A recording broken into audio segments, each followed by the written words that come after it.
tous. Bienvenue pour ce webinaire organisé par Technique de l'ingénieur pour la Journée mondiale de la sécurité et de la santé au travail.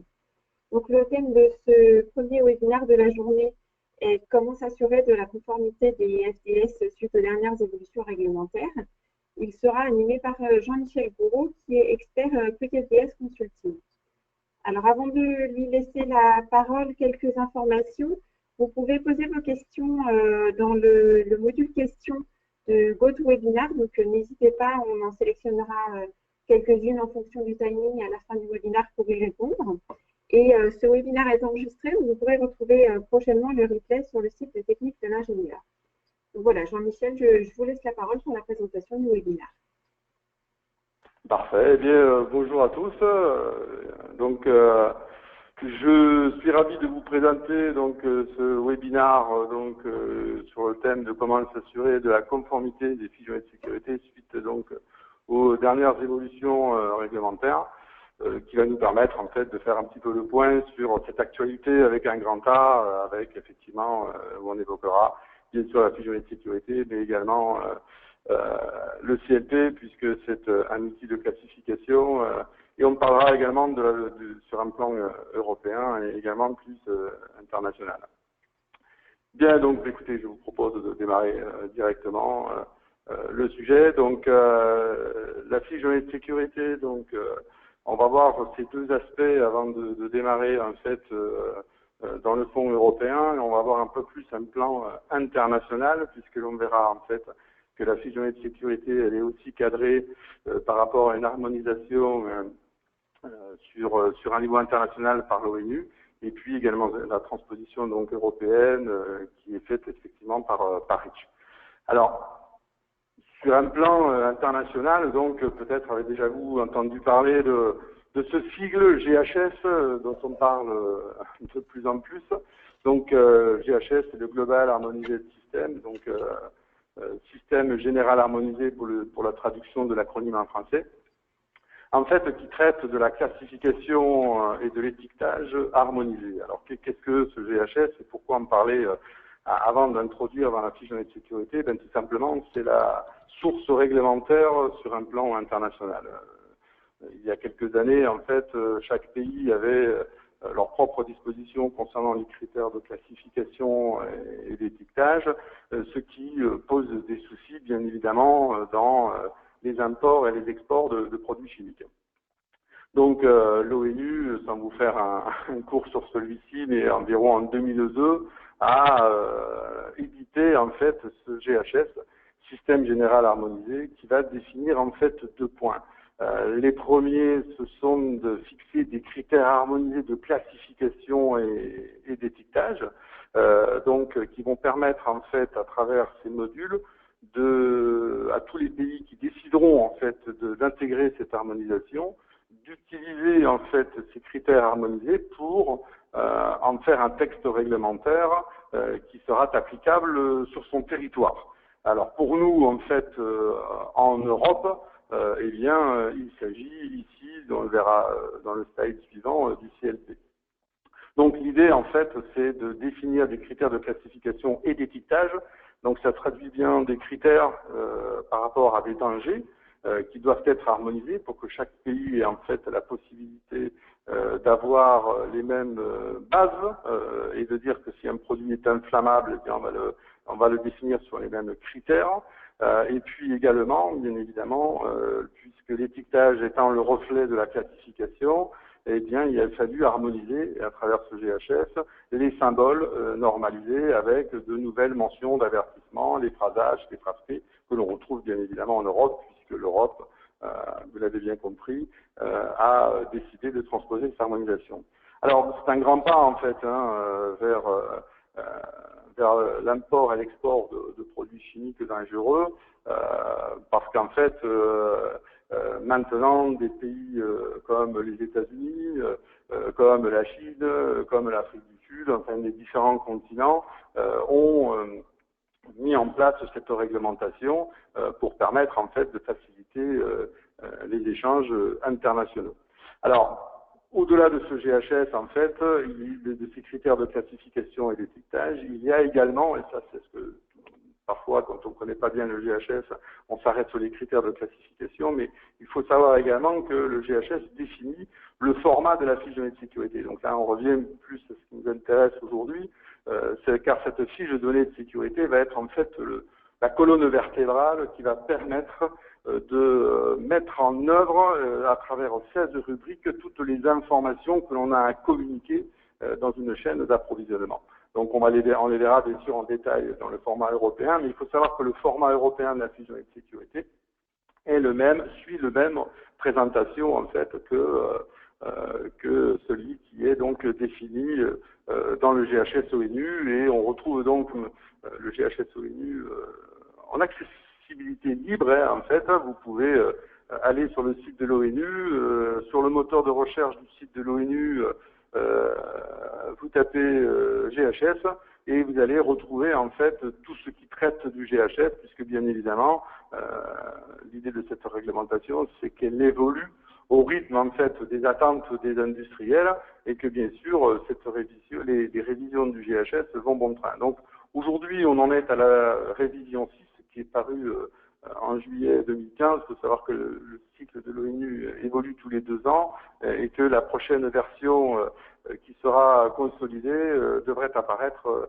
aux environs de juillet 2017, donc prochainement, qui prendra en place, intégrera toutes les discussions en cours des experts internationaux qui se mettent, vous l'avez bien compris, d'accord pour que ensuite ça devienne la source réglementaire pour permettre au pays en fait de s'harmoniser.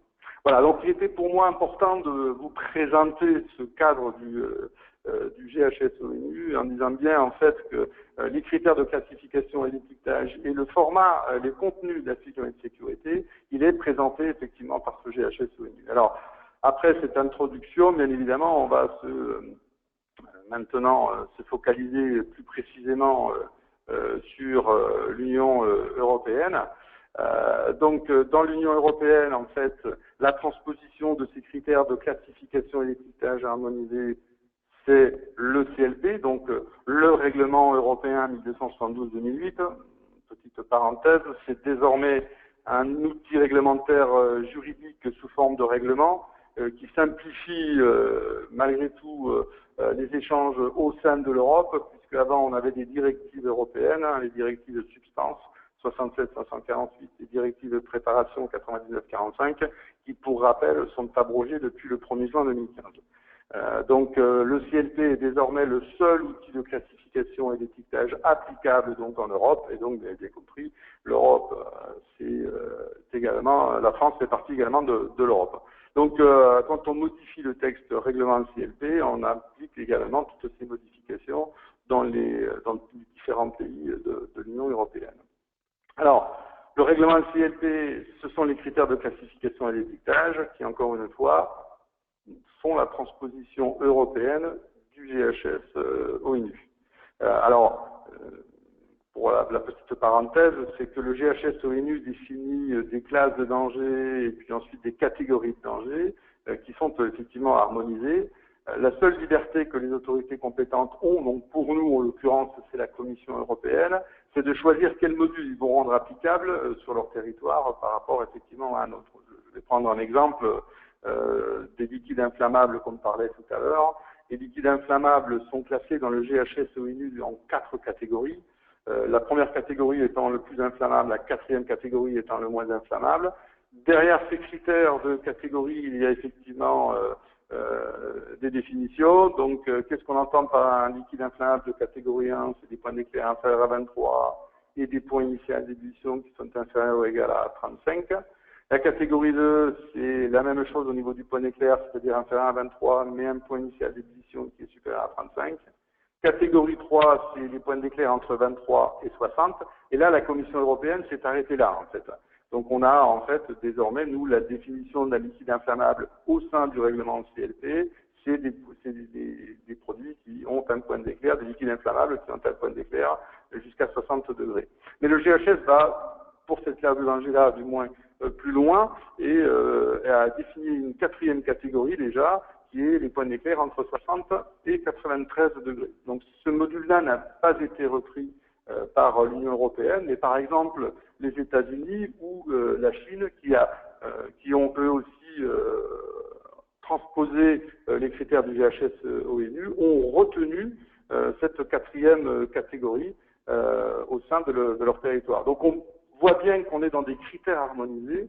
C'est pour ça que je préfère bien mettre l'accent sur ce point-là. On est dans des critères harmonisés, on facilite les échanges, on a la même définition, mais attention, le règlement américain ou le règlement chinois s'applique et peut avoir des différences avec notre réglementation européenne. Je parle ici de l'attention à porter sur les imports et les exports. Même si on est dans des critères harmonisés, on est quand même effectivement dans des textes qui peuvent avoir une largesse de couverture différente, ne serait-ce que par la définition. Et bien sûr, la fiche de données de sécurité, donc au niveau européen. Donc la fiche de données de sécurité, c'est effectivement le règlement 1907-2006, donc REACH, qui couvre bien évidemment sur un plan européen toute une série d'exigences par rapport aux fabricants, importateurs et même utilisateurs de produits chimiques. Et bien évidemment, dans le cadre de ce règlement, on va voir qu'il y a deux parties qui traitent spécifiquement de la fiche de données de sécurité. Alors, le premier, c'est l'article 31, de REACH, qui va définir les exigences de la fiche de données de sécurité, où c'est dans cet article que l'on va rappeler que la fiche de données de sécurité doit être transmise à tout utilisateur professionnel, donc obligatoire, dès lors que la substance ou le mélange est classé dangereux selon les critères donc du CLP. Donc on voit bien en fait que le CLP et la fiche de données de sécurité sont implicitement liés, mais on voit bien en fait que dans le texte, voilà, les critères de classification des étiquetages c'est le CLP, la fiche de données de sécurité c'est REACH. Donc article 31, c'est rendre obligatoire bien évidemment la transmission de cette fiche de données de sécurité pour les substances et les mélanges dangereuses, conformément donc à ce règlement CLP. Bon, si on va plus en détail, ce n'est pas suffisant, puisque au-delà de ces exigences de la FDS, au-delà de ces substances et mélanges dangereux, on considère également que des mélanges qui sont non classés dangereux, mais qui contiennent des composants dangereux à plus de 1% pour la santé humaine et l'environnement, doivent aussi faire l'objet d'une fiche de données de sécurité. Et là, à ce moment-là, c'est plutôt les utilisateurs professionnels qui vont en faire la demande, mais également d'autres textes impliqués par REACH, notamment si la substance est un PBT. Donc les PBT, c'est des substances qui sont très persistantes, très bioaccumulables et très toxiques, soit pour la santé humaine, soit pour l'environnement aquatique, ou les VPDV qui sont très persistantes et très bioaccumulables. Ces critères, d'ailleurs, se retrouvent pour information à l'annexe 13 de REACH. Et puis aussi, puisque c'est une information importante, il y a ce qu'on appelle des substances qui sont dans un état intermédiaire dans une liste des substances candidates, et que pour rappel, REACH va définir des obligations réglementaires d'autorisation pour certaines substances. Et avant que ces autorisations soient octroyées, eh bien, elles passent dans une liste des substances candidates qui, effectivement, permettent à tout utilisateur de savoir qu'à terme, un statut va changer concernant ces substances. Donc, ce statut particulier nécessite que si un mélange contient, par exemple, une substance à plus de 0,1% qui serait présentée dans cette liste des substances candidates, on est également obligé de faire une fiche de sécurité. Voilà, donc, le cadre complet de l'article 31, c'est vraiment définir les exigences de mise à disposition des fiches de sécurité.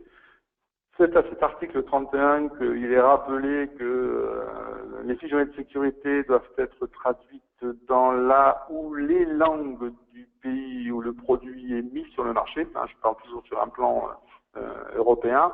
Donc, bien évidemment, un produit qui est mis sur le marché en France, c'est obligatoirement donc en français que celle-ci doit être rédigée. Et puis, bien évidemment, puisque REACH est en train en fait de compléter des données sur les substances qui sont mises sur le marché. Il y a de plus en plus d'actualités. Pour rappel aussi, on est dans la dernière phase d'enregistrement des substances. Donc l'enregistrement des substances, ça concerne les fabricants et les importateurs de substances.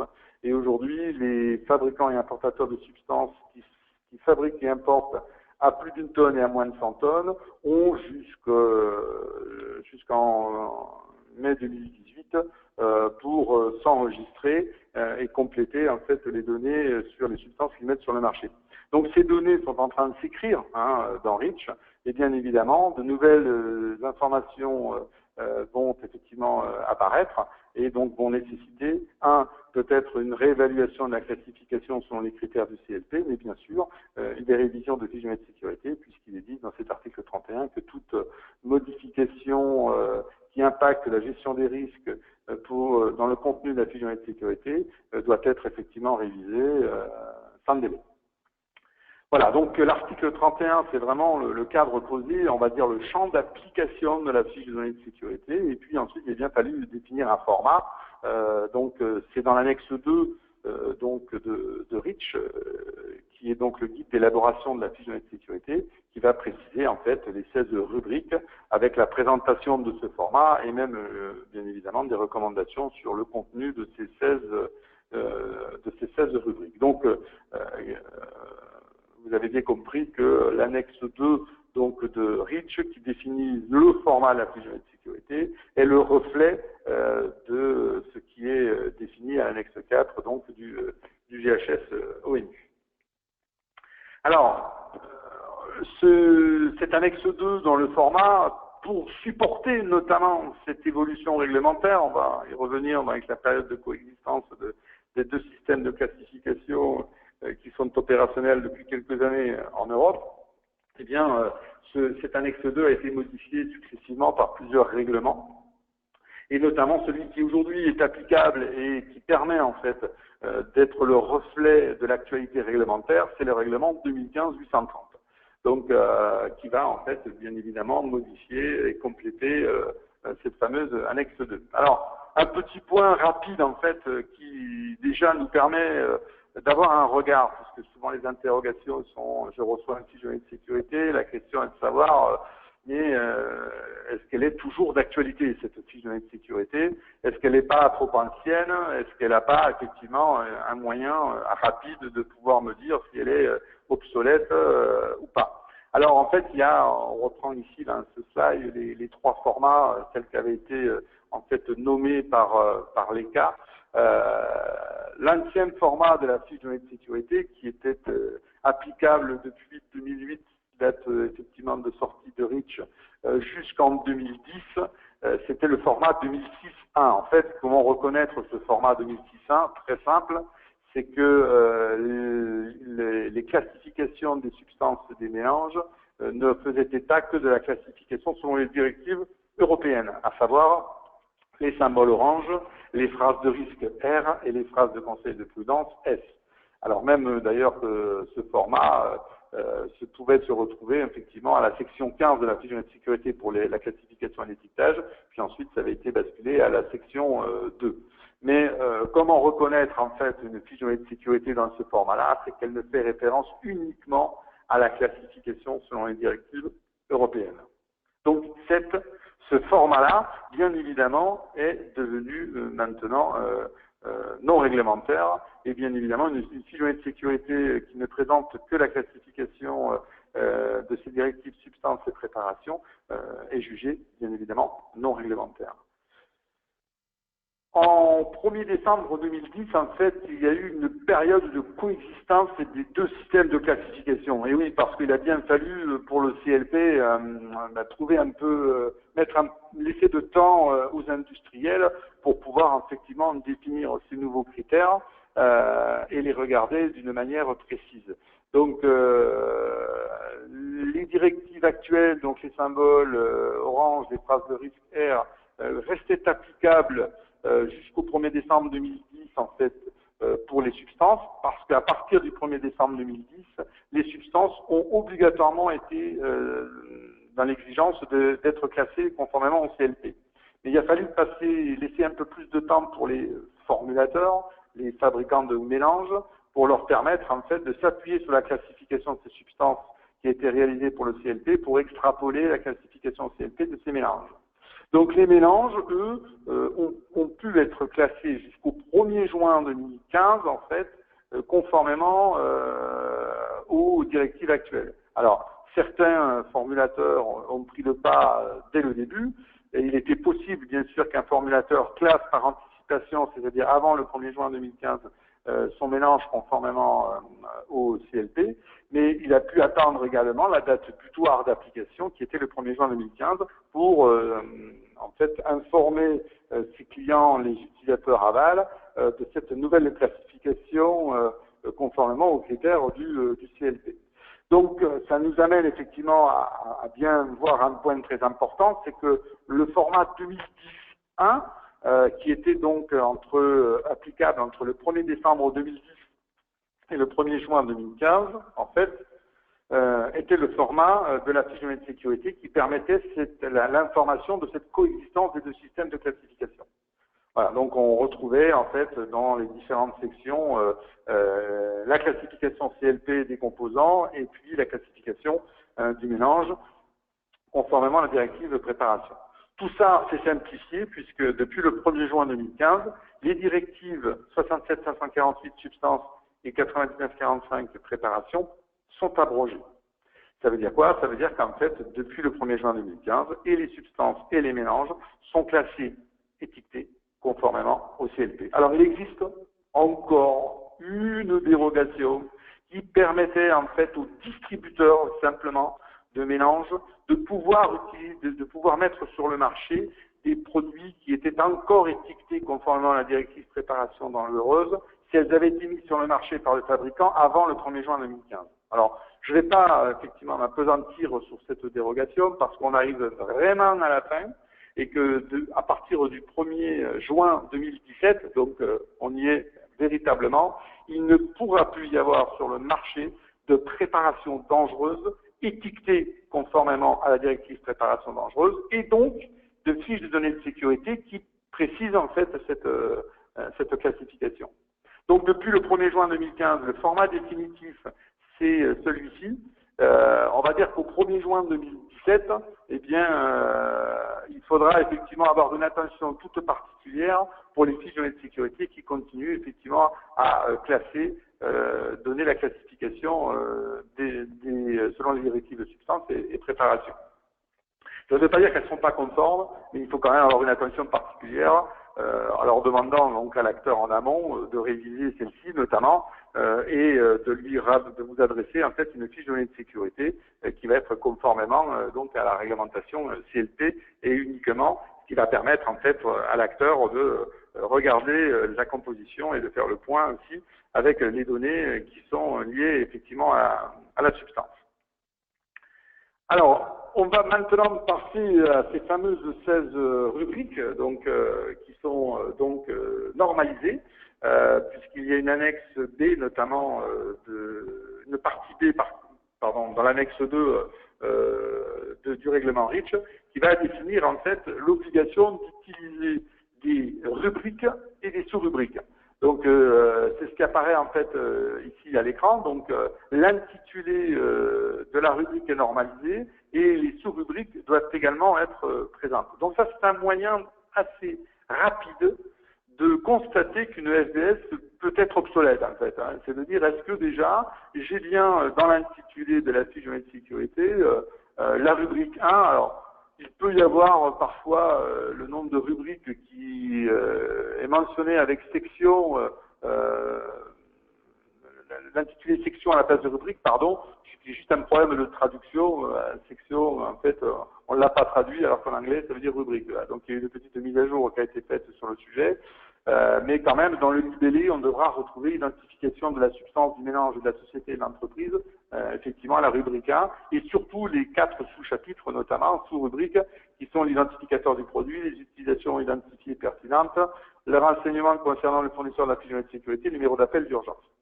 Voilà, donc on va détailler en fait ces 16 rubriques rapidement. Alors quand il y a un petit logo ici, c'est que l'on va regarder, c'est que ce sont des rubriques clés, ce que j'appellerais des rubriques clés, pour vérifier ou valider la conformité réglementaire d'une fiche de sécurité. Voilà, donc on va les voir en détail, donc c'est pareil pour la rubrique 2. Rubrique 2, c'est ici qu'on retrouvera en fait la classification de la substance et du mélange, mais également les éléments d'étiquetage. Donc ce sera le point rapide de vérifier également, comme je vous le disais précédemment, si le mélange n'est toujours pas classé conformément au CLP, c'est que la fusion de sécurité, effectivement, est obsolète. Pareil pour la rubrique 3, on verra quel est le format, mais maintenant, on ne donne plus que le classement des composants uniquement conformément à la réglementation du CLP.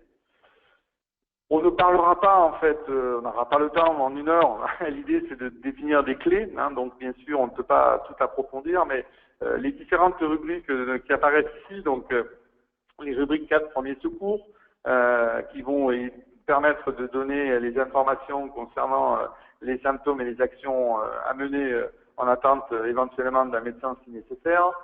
La rubrique 5, les mesures de lutte contre l'incendie avec les moyens d'extraction.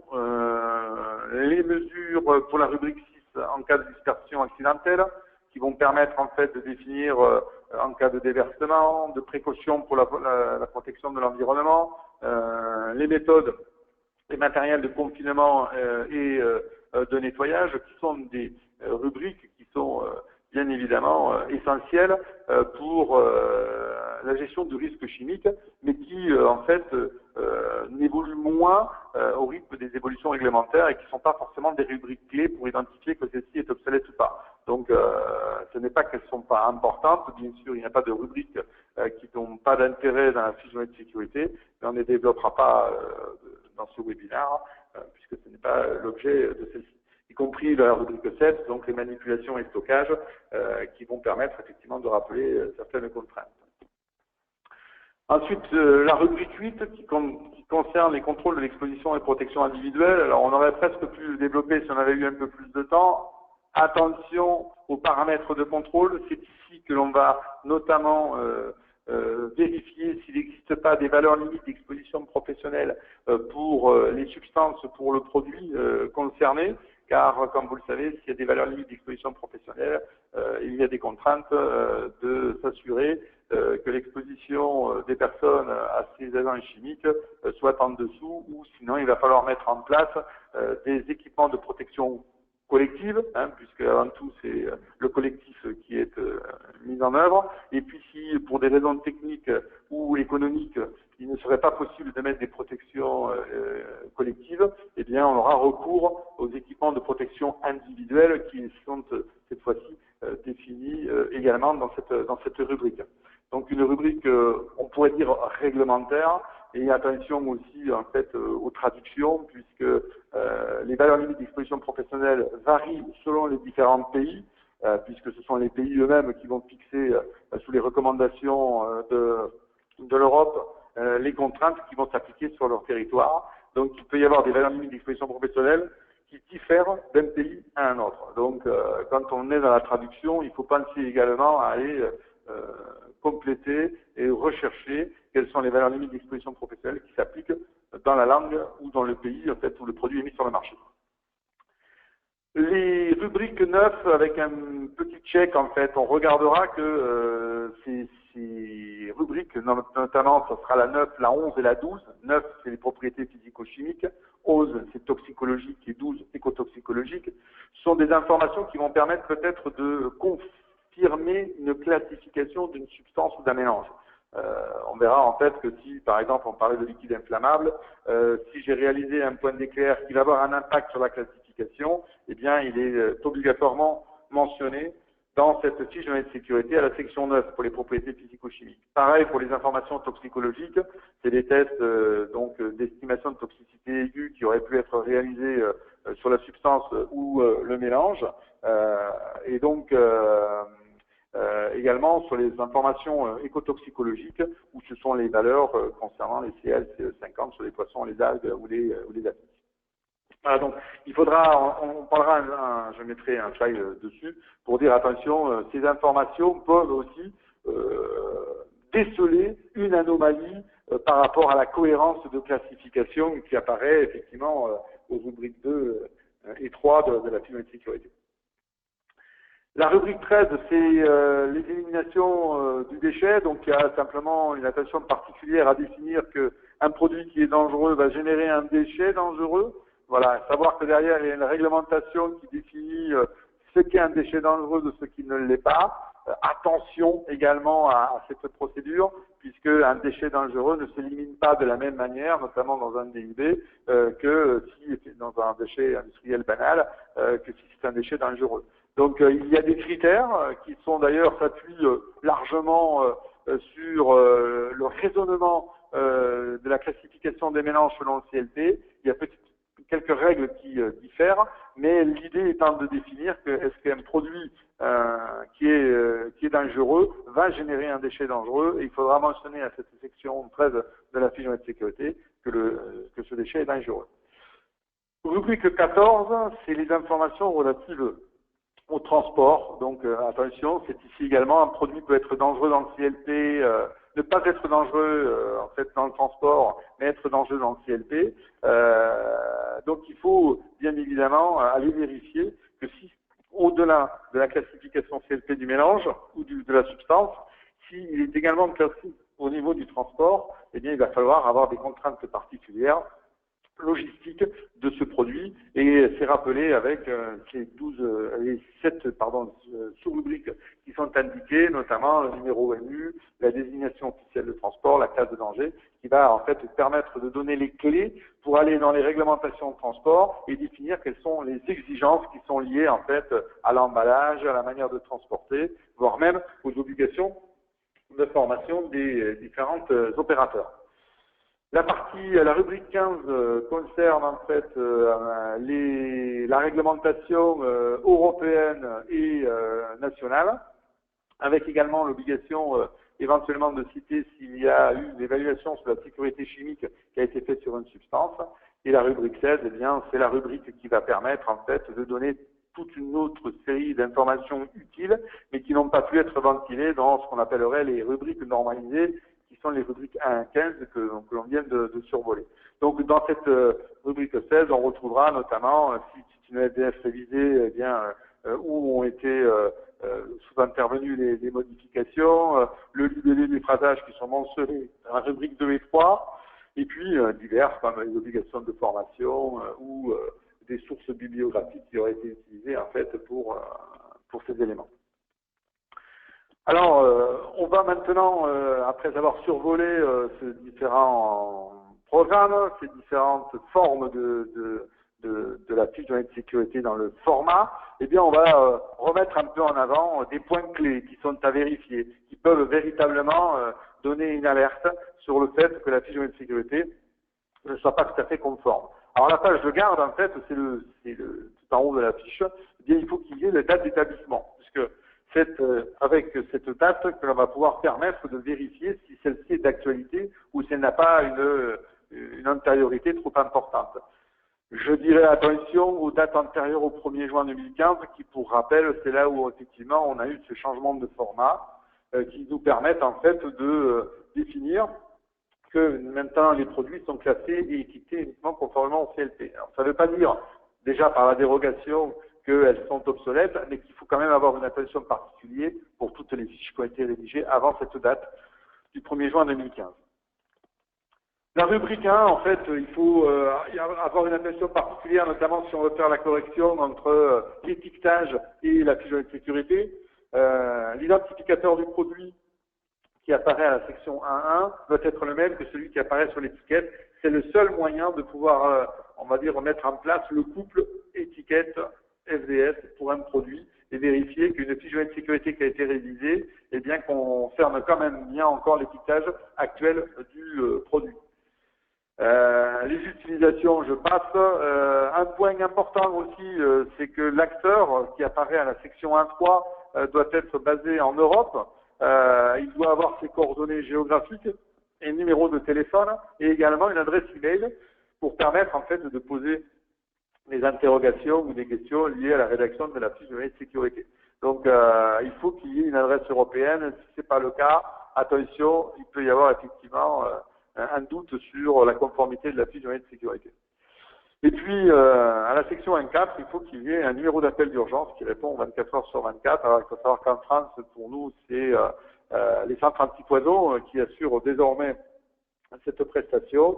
Et en fait, on oblige en France à avoir en fait le numéro d'appel d'urgence, qui est le numéro de l'NRS, qui était aussi nommé anciennement Orfila, avec le numéro qui apparaît ici, 45 42 59 59. Donc, ce numéro-là est obligatoire en France sur la vigilance de sécurité, bien sûr, avec toutes les contraintes qui sont en train d'être mises à jour, en fait, avec les déclarations Synapse que vous devriez connaître ou vous renseigner sur le sujet.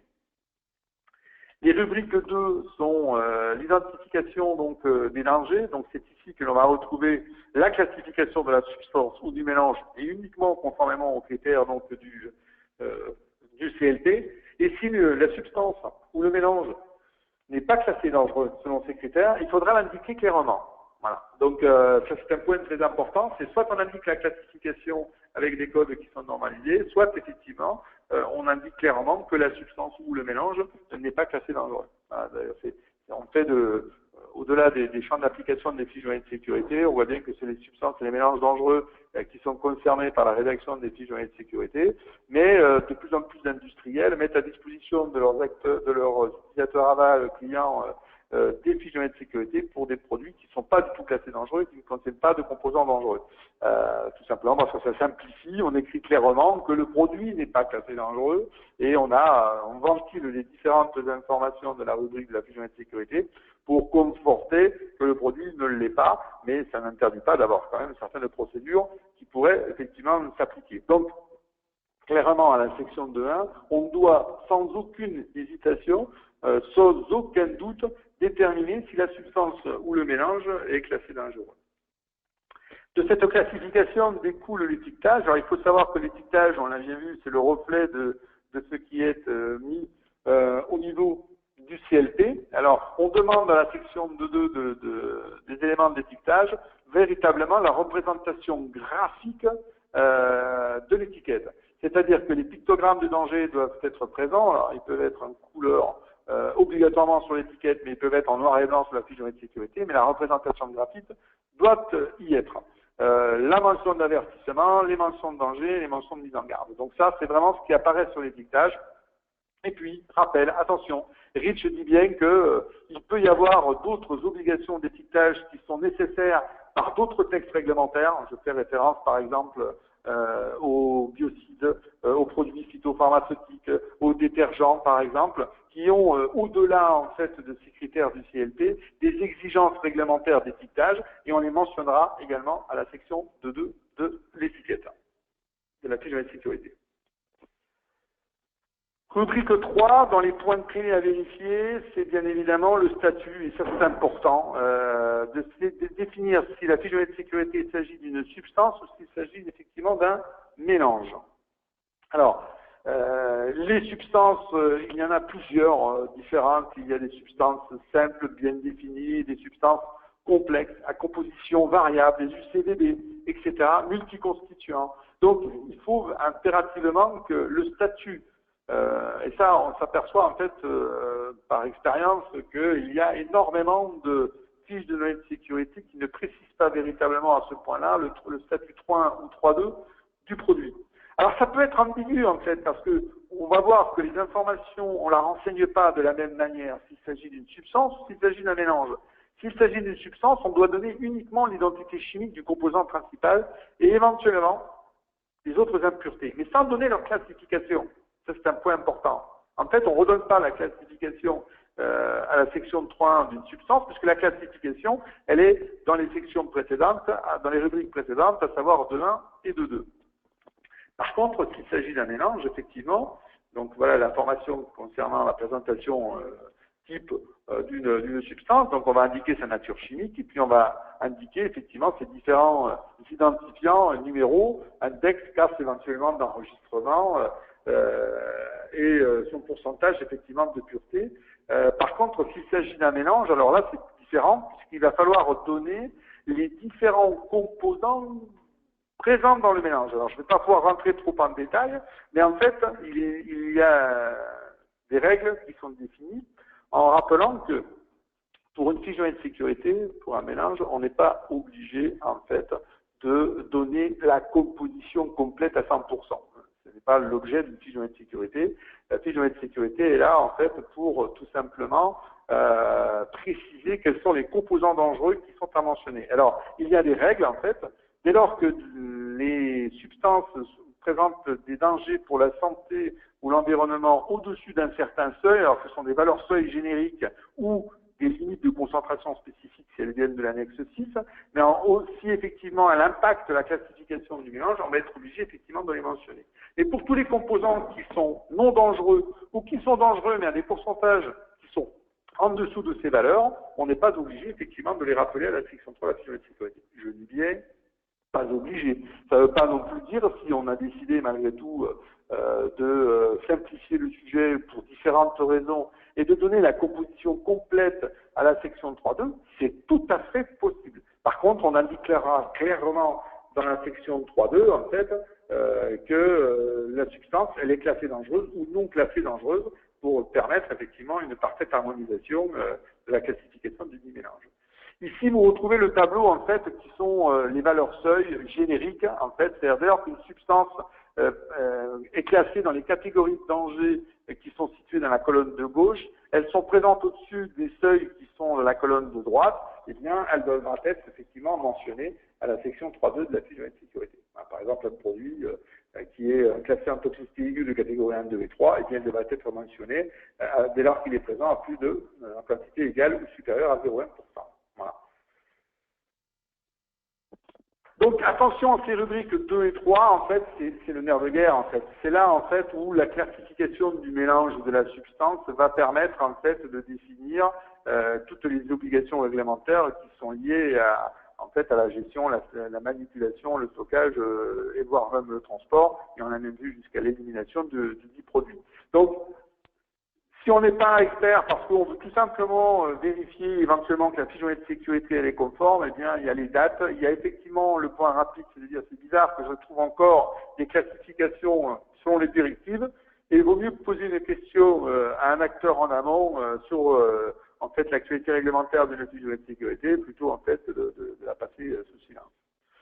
Les rubriques 9, 11 et 12, je vais passer rapidement parce que ce sont effectivement là des informations qui vont plutôt permettre de conforter cette classification. Donc tout ce qui apparaît en rouge, en fait, c'est pas que c'est obligatoire, c'est que REACH maintenant, REACH définit l'obligation de renseigner les différentes informations et comme c'est pas concerné, on va le mettre directement, données non disponibles, ou on va donner l'information si on l'a, mais on ne doit pas passer effectivement une sous-rubrique sous silence. Il faut vraiment qu'on remplisse l'ensemble des informations sur les différentes rubriques. Par contre, celles qui sont en rouge dans ce slide sont celles qui peuvent avoir un impact sur la classification. Voilà, donc notamment c'est l'aspect l'état physique. Hein, si c'est un liquide, un solide ou un gaz, eh bien il ne sera pas forcément dans la même classe au niveau effectivement du CLP. Les notions de pH peuvent aussi avoir une implication sur la classification avec les notions de valeur de pH extrême, inférieur à 2 ou supérieur à 11,5. Les points initiales d'ébullition et les points d'éclair pour l'inflammabilité des solides, les limites supérieures et inférieures d'inflammabilité ou d'explosivité, mais également des informations comme le coefficient de partage octanol qui pourra avoir des informations, des impacts sur la classification sur le côté environnemental. La viscosité pour les produits effectivement de danger par aspiration, viscosité cinématique à 40 degrés, et puis également les propriétés explosives et comburantes qui doivent être effectivement mentionnées et qui peuvent conforter, infirmer ou du coup avoir un doute. Si j'ai un point d'éclair qui est inférieur à 23 mentionné à la section 9 de la fiche de sécurité et que le produit n'est pas classé à la section 2, attention à ne pas aller trop vite, mais c'est anormal. C'est soit un copier-coller d'une fiche de sécurité qui n'aurait pas dû d'être, ou alors la classification est erronée. Donc, ce sont des petits moyens assez simples qui vont me permettre, en fait, quand on connaît un peu la réglementation de CLP, voilà, avec une petite formation sur le CLP pour comprendre ou rechercher l'information, ça peut permettre aussi assez rapidement d'avoir une analyse assez simple sur la conformité d'une fiche de sécurité. Pour la section 11, c'est tout ce qui est lié effectivement à la toxicité aiguë par exemple. Donc là, on va retrouver notamment les valeurs d'ETA, donc les estimations de toxicité aiguë, qui remplacent en fait avec un terme plus générique les anciennes DL50 qu'on ne calcule plus. Hein, DL50, les doses létales à plus de 50% des animaux testés. Bon, on ne fait plus ce genre de test parce qu'on utilisait trop d'animaux, Maintenant, on est plutôt dans des estimations de toxicité qui sont des intervalles en fait qui permettent malgré tout de classer les produits selon ces critères de toxicité aiguë de catégorie 1 à 4. Mais on retrouve également dans cette rubrique 11 les différentes classes de danger, notamment les corrosions cutanées, lésions oculaires, jusqu'aux danger par aspiration, qui sont les 10 classes de danger correspondantes effectivement au CLP. Donc on les indiquera clairement si des tests ont été réalisés pour confirmer éventuellement qu'un produit est ou n'est pas classé conformément à la réglementation dangereuse. Et enfin, toujours pareil pour les données de classification, donc c'est les données de toxicité aiguë et à long terme, donc pour les poissons, les daphnies, les algues, donc c'est des valeurs de CLCE50, mais également des valeurs de NOEC qui peuvent aussi conforter ou confirmer la mise en œuvre en fait des produits, notamment avec l'indication des facteurs M pour la classification des mélanges. Dans la rubrique 12, ensuite, il y a des informations sur la dégradabilité, la bioaccumulation, la mobilité dans le sol, les résultats des évaluations des PBT, VPBB, qui peuvent effectivement conforter la classification d'une substance ou d'un mélange. Alors, on fait un point également sur l'information relative au transport. Alors, il faut savoir que le transport, on n'a pas les mêmes besoins et publics cibles dans le transport. Pour rappel, le CLP, c'est prévenir l'utilisateur des risques encourus quant à la manipulation du produit, donc il y a bien une exposition potentielle au produit, alors que dans le transport, c'est pas du tout la même chose en fait. Dans le transport, on va s'occuper de transporter des emballages et non plus des produits. On transporte des produits emballés. Alors, bien évidemment, les besoins et publics cibles ne sont pas les mêmes. Dans le transport, on n'a pas le droit d'être exposé à des produits en fait, pour regarder, d'ouvrir un colis et de regarder ce qu'il y a à l'intérieur. Donc, à charge des opérateurs logistiques, ils n'ont pas à rentrer dans les procédures normales en contact avec le produit. Par contre, bien sûr, hélas, en cas d'incident ou d'accident, eh bien évidemment, il peut y avoir un épandage du produit et à ce moment-là, grâce à la classification de ce produit, eh bien, on aura les mesures préventives pour assurer la sécurité en fait des personnes qui sont exposées.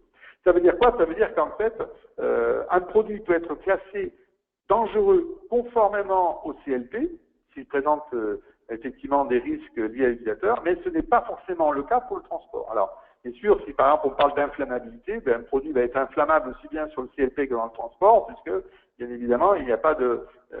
s'il explose ou s'il s'enflamme, il va s'enflammer immédiatement. Par contre, puisqu'il n'y a pas d'exposition attendue des opérateurs logistiques, tout ce qui est exposition chronique, donc les produits cancérigènes, les sensibilisants, etc., ne sont pas des matières qui sont classées dangereuses au niveau du transport et qui peuvent l'être effectivement au niveau du CLP. Alors, comment identifier qu'un produit est dangereux au niveau du transport? Tout simplement, un fichier de sécurité à la section 14.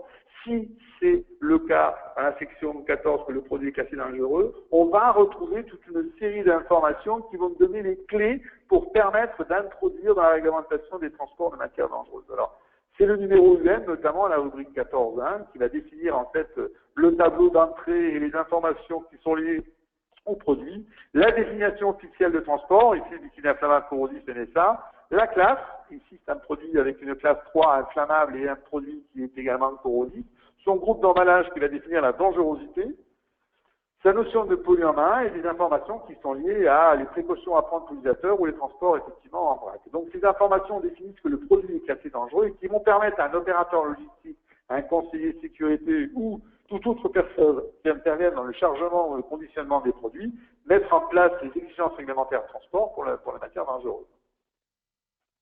Alors, comme je vous le disais, attention, il y a certaines classes, parce qu'on est, les critères du transport sont les mêmes que dans le GHS, en fait. Donc, c'est pourquoi le GHS a pris toute son ampleur, que ce soit le CLP ou le transport, on a la même définition, on le voit bien ici, par exemple, dans les liquides inflammables. Les liquides inflammables, on parle de catégories, catégorie 1, 2 et 3, au niveau du CLP, avec les phrases H224, 225 et 226. Et dans le transport, eh bien, c'est une étiquette de danger qui est différente, qui est définie par les codes de transport, mais qui va définir des groupes d'emballage. Alors, la catégorie 1 correspond au groupe 1, la catégorie 2 correspond au groupe 2, et la catégorie 3 correspond effectivement au groupe 3. Donc là, effectivement, on est dans une classe qui est aussi bien retenue dans le CLP que dans le transport. Mais par contre, comme je vous le disais précédemment, il peut y avoir des produits qui ne sont pas concernés en fait par la réglementation de transport, comme ici un produit qui serait sensibilisant cutané, avec des catégories de danger qui sont définies dans le CLP et qui sont considérées comme des matières non dangereuses au niveau du transport, tout simplement parce que les opérateurs logistiques n'ont pas à rentrer en contact et que ces sensibilisations il faudrait des expositions en fait durables pour que le risque soit pris en compte. Donc, attention en fait à la définition d'un produit dangereux, CLP transport. Si c'est au transport, il y aura des informations relatives à la section 14, alors qu'effectivement, si c'est pas dangereux, on indiquera en clair que le produit n'est pas classé conformément aux exigences transport. Je reviens un tout petit peu en arrière pour vous rappeler en plus que ça s'est compliqué dans la vision de sécurité puisqu'il y a des différents codes réglementaires pour le transport. Je le dis parce que ça peut être des fois bloquant. On a la partie terrestre qui est donc l'ADR, qui est le transport par route, le RID qui est le transport par train, c'est le ferroviaire, l'ADN qui est les voies navigables en Europe, les fleuves. Ensuite, il y a une partie plus internationale qui est l'IMDG, qui est le bateau, le maritime, et le IATA, qui est l'avion, qui est lié effectivement à l'aérien. Voilà, donc il peut y avoir des différences de numéro EI, puisque les contraintes logistiques ne sont pas forcément les mêmes, vous pouvez le comprendre, d'un produit qui va être transporté par camion ou qui va être transporté par avion. Donc il peut y avoir effectivement des différences entre les différents codes réglementaires pour le transport de matières dangereuses. Voilà, donc pour finir également au niveau des points clés à vérifier, il y a la section, la rubrique 15. Donc la rubrique 15, c'est là où on va faire le point sur les exigences réglementaires relatives effectivement aux substances et aux mélanges dangereux. Donc sur un plan plus européen, on va notamment citer si ce sont les substances contiennent des substances qui appauvrissent la couche d'ozone ou les polluants organiques persistants, les fameux POP.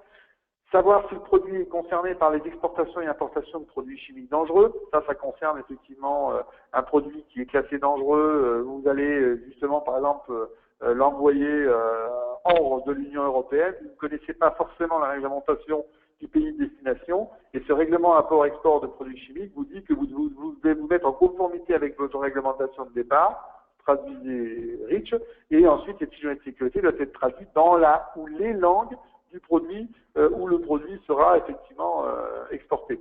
Donc tout produit dangereux est en fait concerné par l'exportation et importation de produits chimiques dangereux.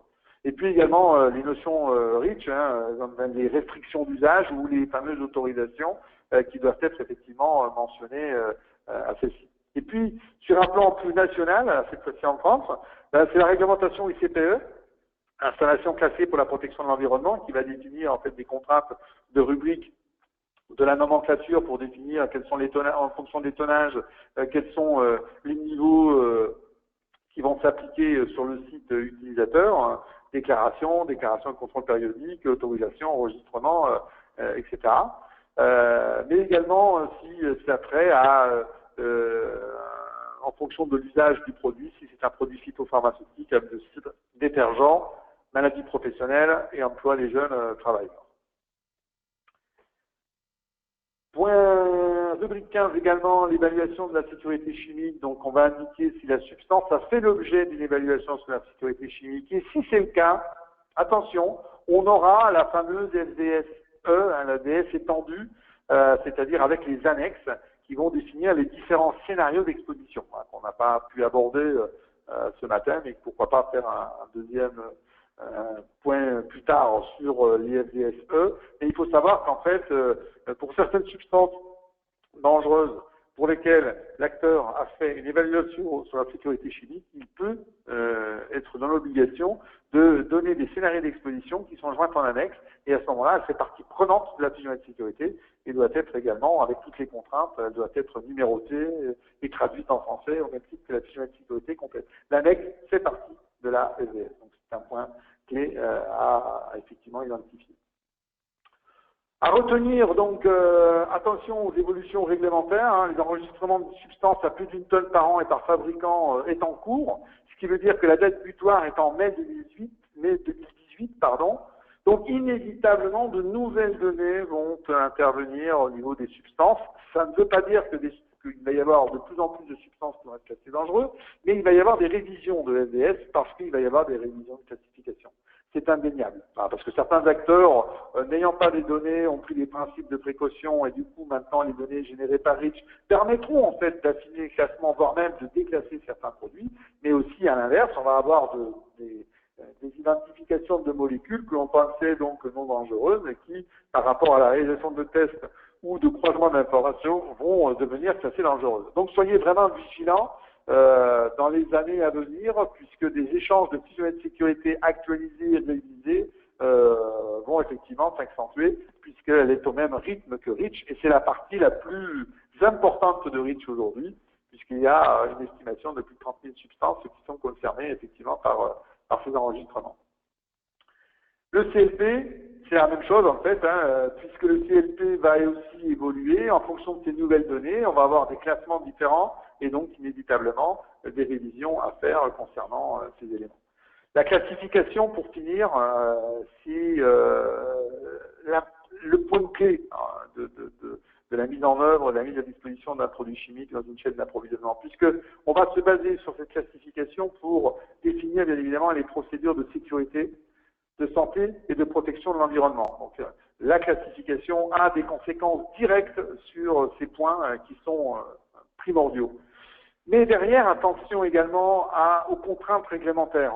Je parlais par exemple des stockages CPE, etc., de différentes contraintes réglementaires qui vont se mettre en œuvre. Plus un produit est classé dangereux, par exemple, on ne pourra pas distribuer, et on comprend, des produits qui sont classés cancérigènes en diffusion grand public. Voilà. Ils sont uniquement réservés à une diffusion professionnelle. Donc il y a des contraintes réglementaires qui sont directement liées en fait à la classification.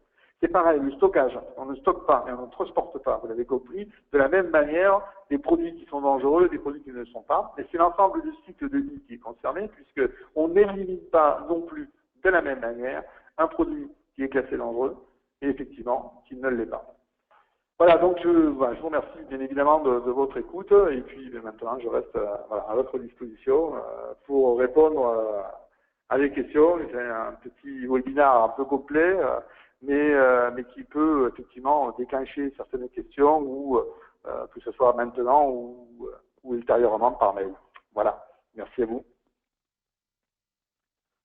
Alors, merci Jean-Michel pour ce webinaire très complet. Écoutez, a priori, je n'ai pas reçu de questions pour le moment. Donc, je pense que vous avez été très clair. Ce que je vous propose dans ce cas-là, c'est si vous avez des questions ultérieurement, écoutez, de nous les envoyer. Vous avez toutes les coordonnées là qui sont affichées à l'écran. On n'hésitera pas à ce moment-là à y répondre. Je vous ai également mis quelques documents que vous pouvez télécharger, notamment des informations concernant Riskev, notre logiciel pour l'évaluation des risques professionnels et notamment des risques chimiques, et également le catalogue de formation technique de l'ingénieur par Comindy. Voilà, écoutez, je vous invite à les télécharger si vous intéresse. Je remercie tout le monde pour votre attention lors de ce webinaire, et n'hésitez pas à suivre nos autres webinaires de la journée, donc le prochain qui est à 11 h sur l'autorisation environnementale. Merci à tous, bonne journée. Merci.